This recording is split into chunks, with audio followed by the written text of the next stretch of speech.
नमस्कार।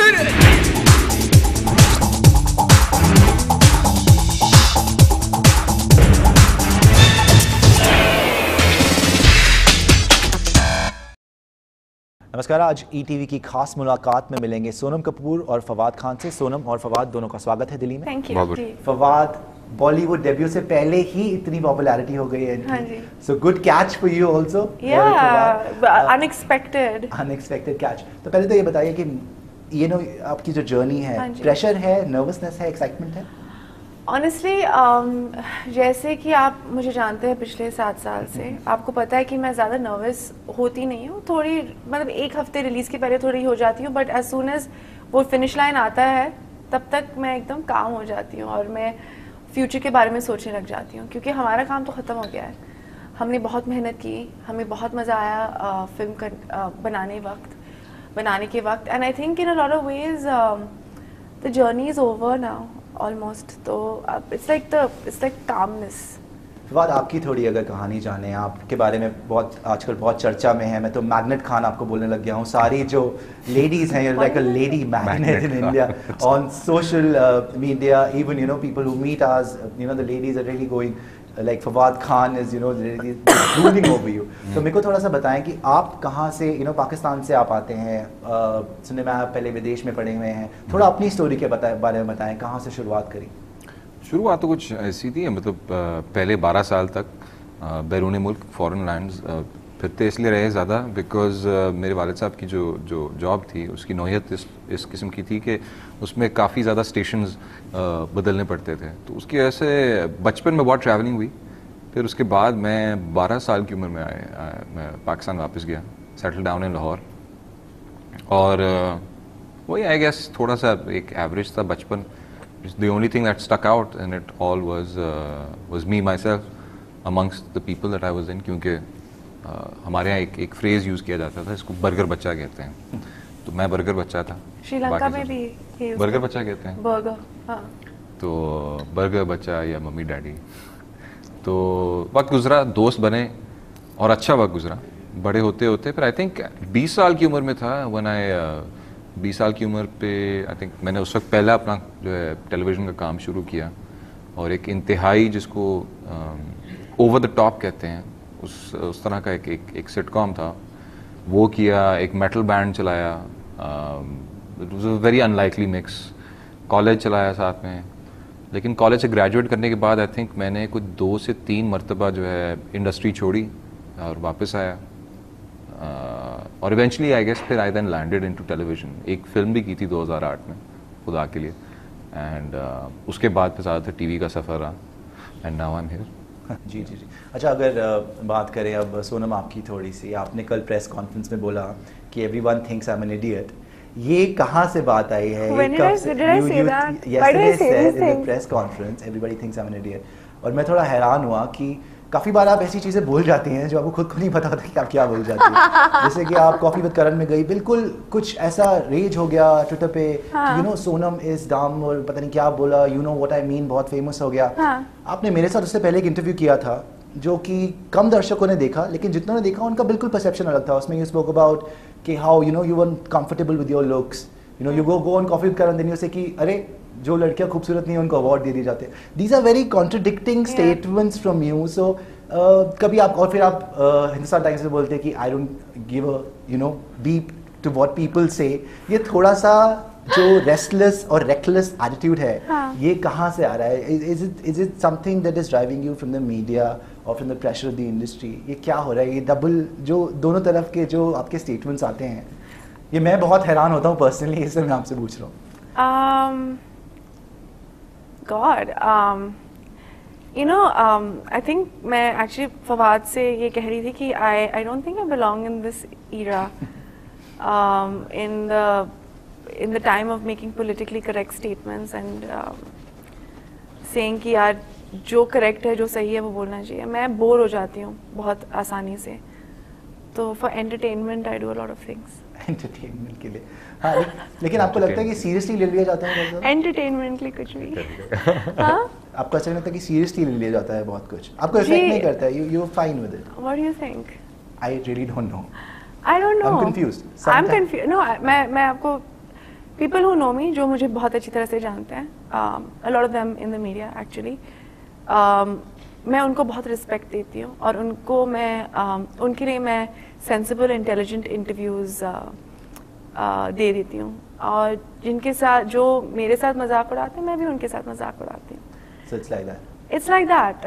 मैं अपने आप को, मैं खुद को सीरियसली नहीं लेती हूँ, और एंड आई डोंट थिंक किसी को लेना भी चाहिए. एक इंडस्ट्री जहाँ पे परसेप्शन इज एवरीथिंग.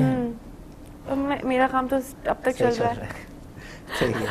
अच्छा, बाद में आपसे पूछता हूँ, मैंने जैसे आपको बताया मैं बहुत बड़ा पाकिस्तानी फ़ैन हूँ, फ़नकारों का भी, एक्टर का, मुस्तफ़ा कुरैशी साहब से लेकर अभी तक उमर शरीफ तक भी सबका. आप एक बात बताएं, आप जब शुरू हुआ Pakistani industry, you know Maula Jatt उस टाइम पे बहुत बड़ी, इट्स द बिगेस्ट ग्रोसर उस टाइम की जब थी पाकिस्तान की, उसके बाद इंडस्ट्री सस्टेन नहीं कर पाई. आई थिंक अगर अभी आप आज के दौर में देखें, पिछले जो 2 साल का जो एक वक्त गुजरा है, बल्कि 1.5 साल, वो एक तरह से उसने इस आइडिया को भी यू नो इस जो चीज़ नज़र आ रही थी कि एक इंडस्ट्री नहीं चल रही, उस आइडिया को भी तोड़ दिया एक तरह से. पिछले 1.5 साल के अंदर एकदम से आई थिंक एक रेला है जिसको कहते हैं ना, एक ट्रेन चली है फिल्मों की. ये 8 फिल्में इकट्ठी रिलीज़ हुई, बहुत सी फिल्में थी जिसमें जिंदा भाग, वार, मैं हूँ शाहिद अफरीदी, और भी फिल्में हैं जिनका मैं नाम भूल रहा हूँ, लेकिन एकदम से एक रिवाइवल सा आया सिनेमा का. 2008 में कहते हैं कि एक रिवाइवल आया था उर्दू सिनेमा का, खुदा के लिए की सूरत में, लेकिन की शक्ल में, लेकिन वो आई थिंक अनफेयर होगा कहना, क्योंकि एक फिल्म की बिना पर आप पूरी फिल्म की आइडेंटिटी नहीं इस्टेब्लिश कर सकते, उसकी शिनाख्त भी नहीं बन सकती. तो 2008 के बाद मुश्किल से शायद 2 फिल्में आई. उसकी बहुत बड़ी वजह शायद ये है कि आई थिंक 1980 से पहले की बात है. अब मेरी पैदाइश जो है 1981 की है, तो मुझे इतना पता नहीं है कि उस दौर से पहले या उस दौर के बाद जो है कितना को फिल्म इंडस्ट्री के अंदर ट्रांजिशन आया, चेंज आया. लेकिन उस वक्त Urdu cinema took a decline and Punjabi और regional language cinema came to the forefront. और उसमें जो फाइनेंशियर्स थे, जो इन्वेस्टर्स थे, वो आई थिंक फिल्म इंडस्ट्री से जुड़े हुए लोग नहीं थे. तो वो जिस टॉपिक पे फिल्म बनाना चाहते, they were trying to just you know, वो एक तरह से वो पेट्रन्स बन गए आर्ट के. एंड आई वुड नॉट से कि कोई गलत या सही पेट्रन होता है, वो एक अलग सिग्नेचर बन गया. अब वो मकबूलियत हासिल नहीं कर सका मासेस में, क्योंकि एक तो लैंग्वेज पंजाबी थी, और दूसरी बात हर फिल्म जो है वो गुजरों पे बन रही थी उस वक्त. लेकिन अब उस चीज़ को तोड़ा फिर हमने 2008 में. I think film makers like Shoaib Mansoor came ahead, और उससे इंकरेज होते हुए आई थिंक पिछले साल में ये 8 फिल्में आने के बाद मैं सुन रहा हूँ, मैं I don't want to be quoted as you know quoting statistics where they could be incorrect of me to say that, but सुनने में आ रहा है कि 30 से 35 फिल्में जो हैं प्री या पोस्ट प्रोडक्शन में चली गई हैं, जहाँ पे पिछले साल तक ये सुनने में आ रहा था कि 5 करोड़ एक हाई बजट फिल्म थी जी. तो वहाँ पर अब हम सुन रहे हैं कि यू नो 35 से 40 करोड़ भी इन्वेस्ट करने को इन्वेस्टर अब तैयार है एक महंगी फिल्म बनाने में. तो ये एक सिर्फ एक अनफॉर्चुनेट सी सीरीज ऑफ इवेंट्स थी जो कि गुजर गई. लेकिन आई थिंक ऐसा तो शायद किसी भी इंडस्ट्री में आता है. जो चीज़ फिल्म में नहीं कर सक रहे थे वो टेलीविजन में किया. बहुत सारा ग्राउंड ब्रेकिंग काम किया टेलीविजन में. स्टेज आपका काफी टाइम से चल रहा है. स्टेज भी काफ़ी चलता रहा. यू नो उमर शरीफ साहब, मोइन अख्तर साहब जो हैं, आई थिंक, और अगर आप पंजाबी कॉमेडी को देखें, अगर आप you know and they're very talented performers, Amanullah साहब, ठीक है ना, इफ्तिखार ठाकुर, नसीम विक्की साहब, ये सारे के सारे जो नाम है, आई थिंक सबने एक जो ना कोशिश की है कि यार किसी तरह इस चीज़ को जिंदा रखा जाए. और अब मुझे लग रहा है कि जहाँ पर अब रुझान जो है, लोगों का ध्यान जो है वो उस तरफ जा रहा है कि जहाँ पे यार let's put our brains together and let's actually revive film industry. So it will happen I think. लेकिन थोड़ा वक्त देना पड़ेगा, लेकिन इट विल हैपन. और अब वक्त हो गया एक ब्रेक का. सोनम फवाद हमारे साथ हैं, देखते रहिए ETV.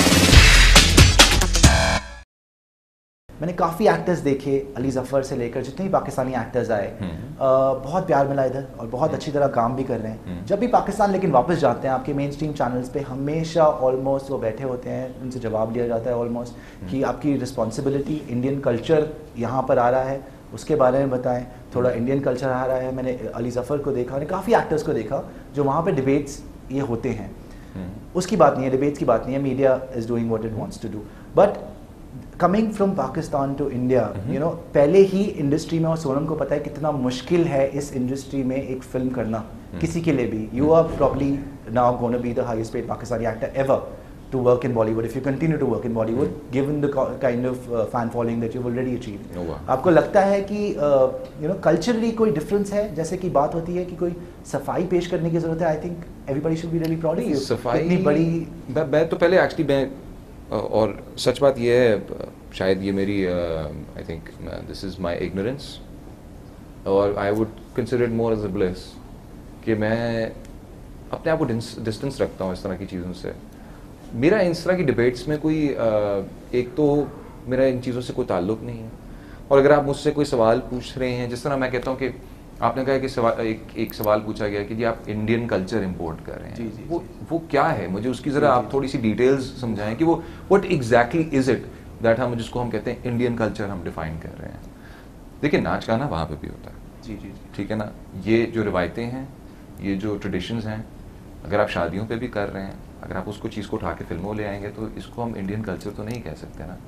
और मैं ये बिल्कुल गलत होगा कहना, और शायद बहुत लोगों को ये बात शायद हजम ना हो पाए, लेकिन ऐसी बात नहीं कि आइटम नंबर्स वहाँ पे नहीं हुए। बिल्कुल बिल्कुल बिल्कुल। आपने खुद जो है देखा हुआ इतना क्लोजली, पंजाबी सिनेमा की आप मुझे मिसाल देते, आप खुद मुझे बता दें, पश्तो फिल्मों की मिसाल, पश्तो फिल्मों में स्टेज पे, तो फिर क्या ऐसा क्या है जो कि बहुत कोई अलग अंदाज में किया जा रहा है? बल्कि मैं तो समझता हूँ कि जब फिल्म पे एक चीज़ आती है तो उसमें एक रिफाइनमेंट आ जाती है, और ये चीज़ अब वहाँ पे भी की जा रही है फिल्मों में। ये बात कहना आई थिंक कम्प्लीटली इनकरेक्ट होगा कि कोई कल्चर इंपोर्ट हो रहा है। जी। अगर आप देखें pre, and this is not, मतलब बहुत से लोग कहेंगे ये बड़ी क्लीशेड सी बात है, लेकिन प्री 47 मुझे आप एक बात समझाएं, क्या फ़र्क था? इस खित्ते को क्या कहते थे? सब कॉन्टिनेंट ही कहते थे ना। तो सिर्फ 70 इयर्स का, तो मतलब the people are the same. मतलब मुझे हैरानगी इस चीज़ से होती है, it's a very pleasant surprise कि यहाँ पे जिन लोगों से भी मिला हूँ, जितने भी लोगों से मिला हूँ, उनकी ज़्यादातर एंसेस्ट्री जो है या तो लाहौर से, कराची से, मुल्तान से, बहावलपुर से, फैसलाबाद से, they all are coming from that side. और जितने लोग वहाँ पर हैं उनकी ज़्यादातर एंसेस्ट्री जो है यहाँ से, यहाँ से एंसेस्ट्री ज़्यादातर कि लखनऊ से, दिल्ली से हैं, हैदराबाद से हैं, आप कहाँ के? पटियाला से। My father was born in Patiala, my grandparents are from Lucknow. So I think इस चीज़ में मैं इस डिबेट में पहली बात तो मेरी नज़र उस तरफ जाती भी नहीं है, और मैं इसलिए पढ़ना भी नहीं चाहता इस चीज़ में, क्योंकि it's pointless, it's not my cup of tea one, it does not agitate me, मुझे ये बात इरिटेट नहीं करती, मुझे इरिटेट करती है। नहीं, मुझे ये बात अपने पर्सनल एंड पे इरिटेट नहीं करती। जब आप इरिटेटेड होते हो तब आप सफाई पेश करते हो। Obviously. मैं अगर कुछ लोग हैं जिनके आइडियाज हैं, वो अटेंशन के लिए उन आइडियाज को प्रेजेंट करते हैं, सामने रखते हैं लोगों के, टू प्रोवोक पीपल, तो उसका सबसे बेहतर तरीका ये होता है कि लोग भी, और आज के दौर में लोग इतने ज़्यादा इसको कह सकते हैं बाशऊर हो चुके हैं, बहुत, मतलब they are very educated, very cultured now people to understand कि सही और गलत के दरमियान फ़र्क क्या है। तो आई थिंक जो एजुकेटेड लॉट है वो इस चीज़ के अगेंस्ट प्रोटेस्ट करता है। अगर कोई कहता है कि जी हुमैमा मलिक ने कोई इस तरह की चीज़ की है, बीना मलिक ने कोई इस तरह की चीज़ की है, कोई आइटम नंबर किया है, तो वहाँ पे 50% लोग ये भी कहते हैं तो यार क्या करे फिर वो मतलब फिल्म कर रही है तो और क्या करे वो, मतलब so the debate becomes pointless. जी it's a few relevant. Anyway, looking forward to the film, और बहुत ही अच्छा लगा कि आप दोनों एक साथ आए। इट्स अ ब्रिलियंट, पहले तो इट्स अ ब्रिलियंट पेयर जितना हमने देखा प्रोमोज में भी, लेकिन आप काफ़ी कंटेंट भी रखते हैं, काफ़ी रिलैक्स्ड हैं। मैं बहुत पाकिस्तानी एक्टर्स से मिला हूँ, बड़े एक्साइटेड होते हैं, या फिर कुछ होता है उनको कि प्रूव करना है कुछ। You seem like you are married for a long time, you been into metal band, you been working in Pakistan, now in India, what are your future plans? Okay, let's see, we'll decide. You met with Aamir Khan से आप मिले हैं, कुछ खबरें आ रही है Yash Raj film के बारे में कि आप यश राज की कोई फिल्म साइन करने वाले हैं, उसके बारे में कुछ बता सकते हैं? आप आगे काम करेंगे इंडस्ट्री में या बॉलीवुड में, या क्या रहेगा? देखिए, मुझे अगर लगता है कि मैं किसी चीज़ के साथ if I can do justice to it, और मुझे लगता है कि मैं और जिस टीम के साथ मैं काम कर रहा हूँ, जिसका हिस्सा बनने जा रहा हूँ, हम सब के सब एक दूसरे के लिए फ़ायदेमंद अगर हैं, और एक चीज़ है जिसको हम देख रहे हैं, एक अपॉर्चुनिटी है, अगर मुझे लगता है मैं as a piece of the puzzle fit होता हूँ दरमियान में, और मुझे मौका दिया जाता है, चांस दिया जाता है, तो I would love to be a part of it. मैं इस चीज़ पे कोई लिमिटेशन नहीं है कि यहाँ पर काम रुक रहा है, यहाँ पे सिर्फ ये आखिरी काम था और वापस जा रहा हूँ.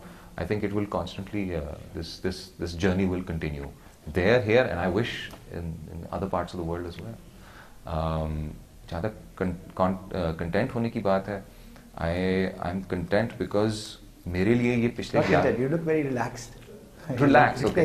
The reason why I'm relaxed is because I am content. And confident, yeah. It's not about being confident. No?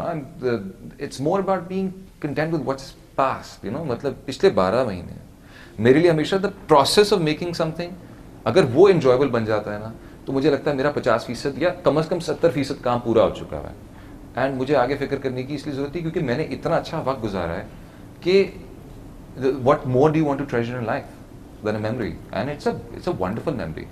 उसके बाद फिल्म, मेरी तो उम्मीद ये है कि फिल्म अच्छा करे, लेकिन मैं तो हमेशा कहता हूँ कि मैं अगर नहीं भी करती तब भी मुझे लगता है मैं जीता हूँ क्योंकि I've won friendships and people have won me over. So for me that is just as much an accomplishment. Family sort of atmosphere भी है, प्लस एक घर वाली बात है. किरण आंटी, आप जैसे किरण आंटी बोलती हैं किरण खेर को, किरण खेर आपके साथ है, रत्ना पाठक शाह, एक पूरा एक्सपीरियंस अब खत्म होने वाला है.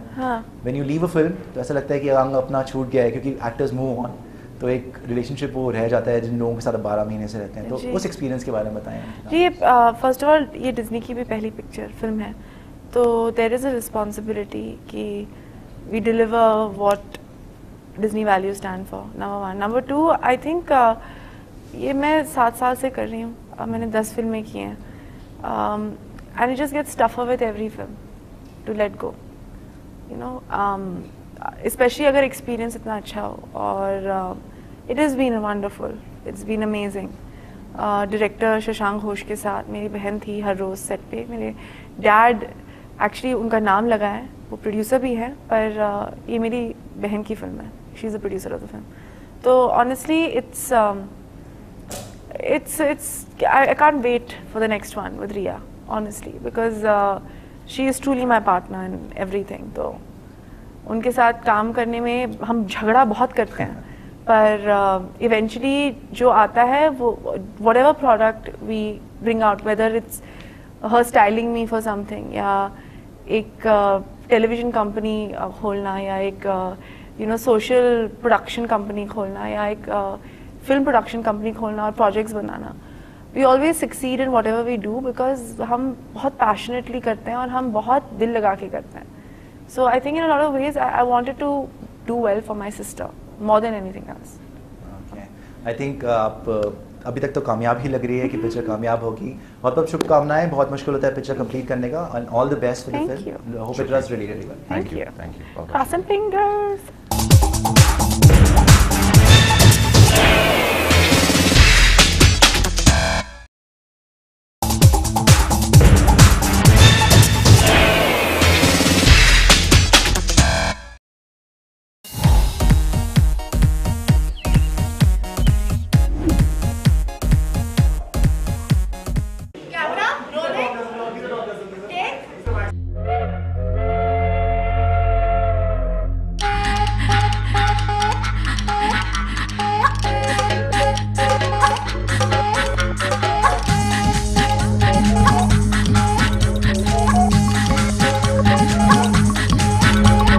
अंजन की सिटी में मारा बम डोले, अंजन की सिटी में मारा बम डोले. It's not the kind of song you would hear in the palace, but it is the kind of song you would hear in a palace kitchen. We are ready, order.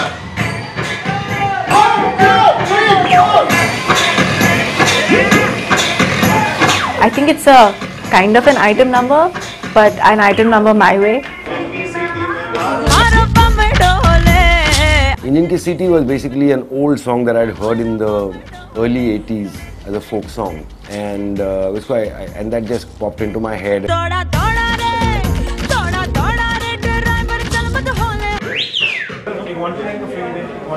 I can't look like I'm a trained dancer. I have to look like I'm just having a good time and I'm wasted and I'm drunk on like this khada alcohol that the staff of the palace has given me.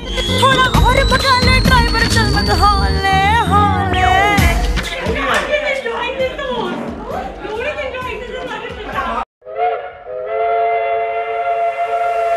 अंजन की city में मारा बम डोले, अंजन की city में मारा बम डोले.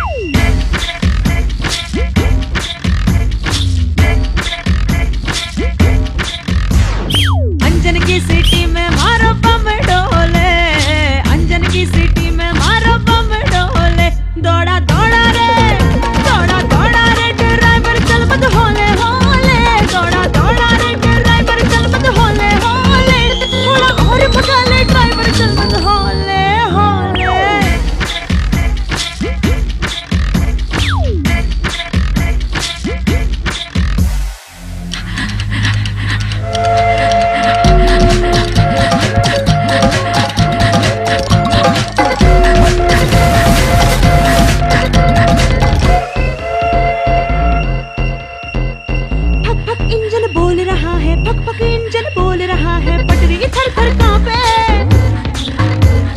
भक भक इंजन बोल रहा है, भक भक इंजन बोल रहा है, पटरी थर थर कांपे। कहाँ रुकेगी गाड़ी आकर, कहाँ रुकेगी गाड़ी आकर, मन ये मेरा पूछे। इंजन जुड़ जाए, इंजन जुड़ जाए, मुझसे आके खाऊं हिचकोले।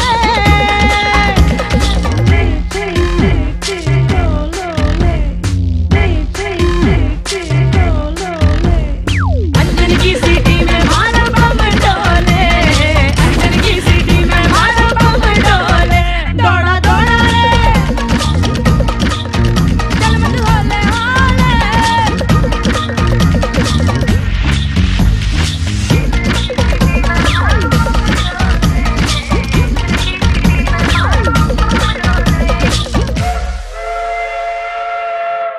Sonam plays off to with the rest of the crew in the house. I think it's an interesting take. बम डोले, अंजन की सीटी में मारो बम डोले।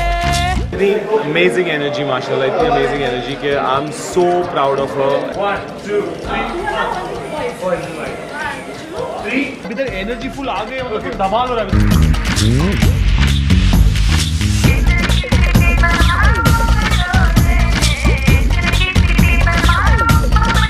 Someone like Millie, she does not make differences between Rajas and servants. There's no hierarchy in her head. So she's quite happy to sit and party with them. Then she probably feels better because she can openly talk. कहाँ रुकेगी गाड़ी आकर, कहाँ रुकेगी गाड़ी आकर, मन ये मेरा पूछे। And then eventually we did this song and we shot it in one day over 16 hours, and I promise you it was the best 16 hours of this film. Engine जुड़ जाए, मुझसे आके खाऊं हिचकोले।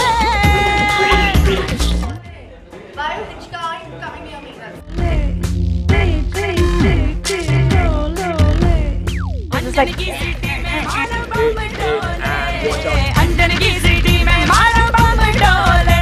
दौड़ा दौड़ा रे, दौड़ा दौड़ा रे, ड्राइवर चल मत होले होले। थोड़ा और भगा ले ड्राइवर, चल मत होले होले।